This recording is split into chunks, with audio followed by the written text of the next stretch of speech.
एक रईसजादे अमन से मोहल्ले भर के लोग परेशान थे। अमन एक अमीर और दबंग परिवार का लड़का था। उसकी सबसे बुरी आदत लड़कियों को छेड़ने की थी। राह चलते सरेआम वह लड़कियों को छेड़ता और विरोध करने पर उन सबके साथ बदतमीजी से पेश आता था। दबंग परिवार का होने के कारण मोहल्ले के लोग भी बीच बचाव करने या उसका विरोध करने से डरते थे। इससे दिन प्रतिदिन उसका अहंकार बढ़ता ही जा रहा था। मोहल्ले की लड़कियां और औरतें उसके डर से घर से बाहर निकलने से परहेज करने लगी थी। इसी मोहल्ले में सीमा नाम की एक लड़की रहती थी। वह कॉलेज में पढ़ती थी और साथ ही कुछ परिवार के बच्चों को ट्यूशन भी देती थी। वह रोज सुबह कॉलेज के लिए निकलती और दोपहर बाद घर को लौटती थी। मोहल्ले में एक तरफ जहां सीमा की सुंदरता के चर्चे होते थे, वहीं उसकी सादगी और बुद्धिमता की तारीफ करते भी लोग नहीं थकते थे।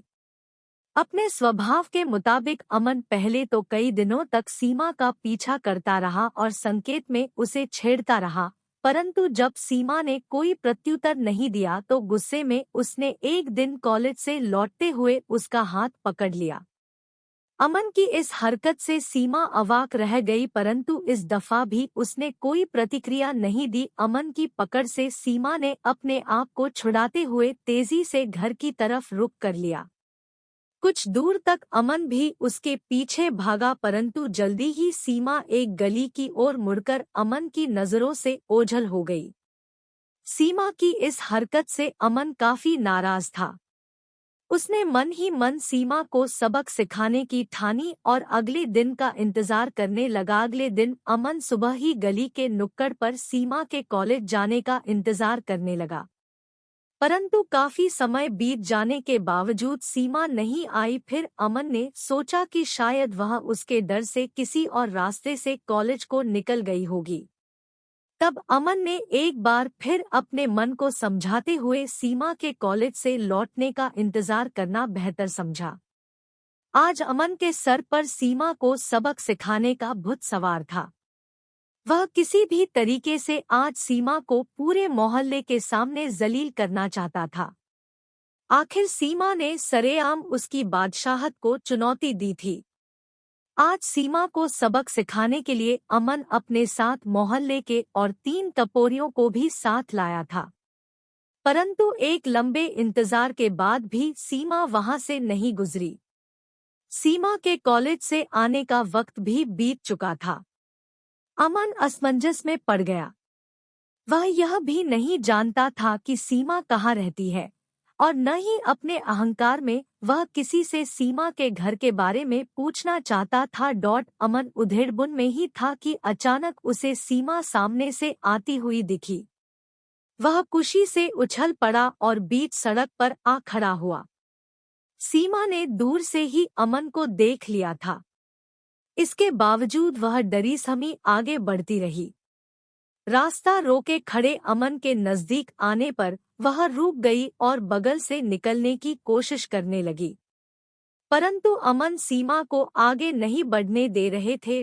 रुक जाओ मेरी जान, जल्दबाजी अच्छी नहीं होती, सीमा ने हिम्मत करते हुए कहा। मुझे जाने दो। कैसे जाने दूं? जब से तुम्हें देखा है मेरी रातों की नींद हराम हो गई है।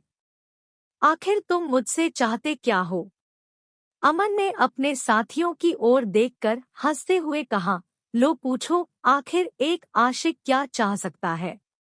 मुझे जाने दो, मैं बहुत बड़ी मुसीबत में हूँ। मुझसे टकराने पर सब लड़कियां यही कहती है और बाद में मेरी बाहों में आने पर उसे मुसीबतों से छुटकारा मिल जाता है। तुम्हारी भी मुसीबत दूर हो जाएगी। बस एक बार। अमन की बातों से सीमा का गुस्सा फट पड़ता है। वह मजबूती से अमन का विरोध करते हुए कहती है, बस करो, मैं वैसी लड़की नहीं हूँ। मेरे रास्ते से हट जाओ और मुझे जाने दो, मैं एक गरीब लड़की हूँ। मेरे पापा बीमार है, डॉक्टर को बुलाने जा रही हूँ। सीमा ने हिम्मत करते हुए एक ही सांस में सारी बातें कह डाली। सीमा की बातों पर अमन और उसके साथी ठहाके मारकर हंसने लगे। अमन ने कहा, सभी लड़कियां ऐसे ही बहाने बनाती है, मगर आज मैं नहीं मानने वाला। तुम्हें तो आज मैं अपने साथ लेकर ही जाऊंगा। अमन की बातों से सीमा सहम गई।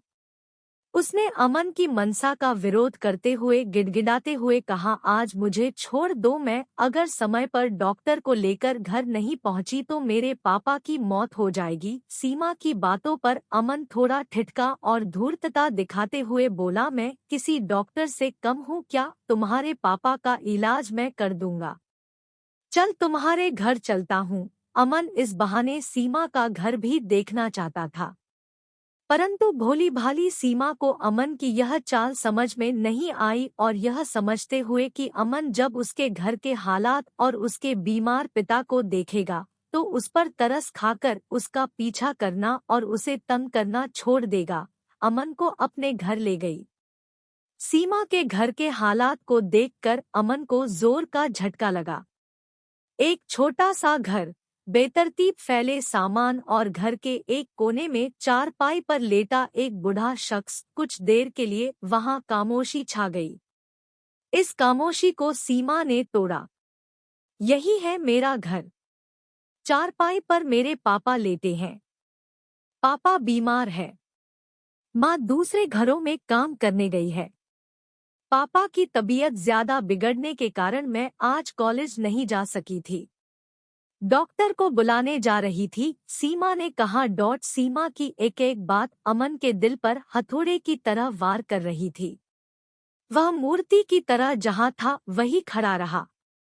उसने सीमा की ओर देखा और आत्मग्लानि से उसकी आंखों में आंसू आ गए।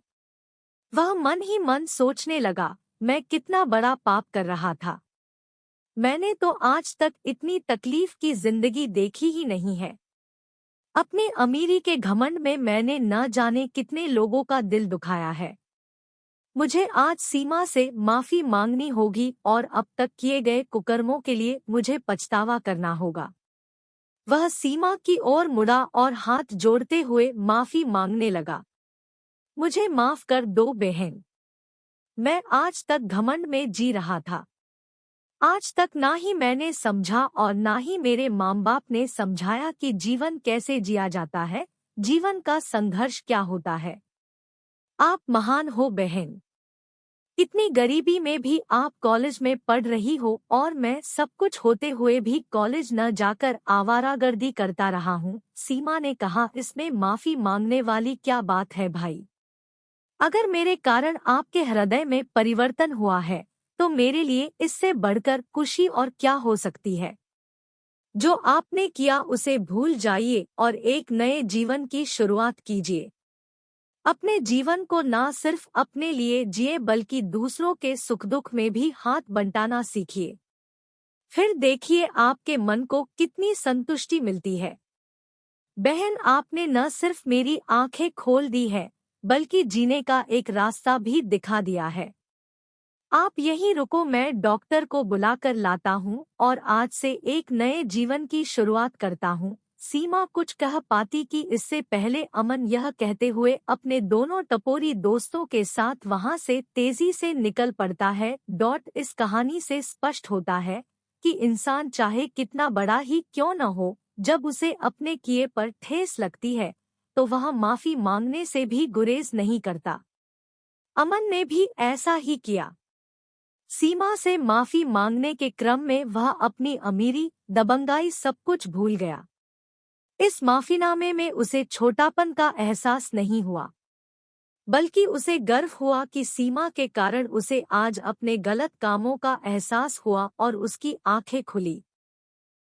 हमें समझना चाहिए कि अगर कभी भी हमसे कोई गलती हो जाए, चाहे वह छोटी हो या बड़ी, हमें माफी मांग लेनी चाहिए। इससे न केवल आपके दिल को सुकून मिलता है बल्कि सामने वाले के सारे गिले शिकवे भी दूर हो जाते हैं। अगर कुछ शब्दों में कहें तो माफी मांगना बड़प्पन की सबसे बड़ी निशानी है और माफी मांगने से कोई छोटा नहीं होता। यदि आपको कहानी पसंद आई हो तो वीडियो को लाइक करें और चैनल को सब्सक्राइब करें। मिलते हैं नेक्स्ट वीडियो में।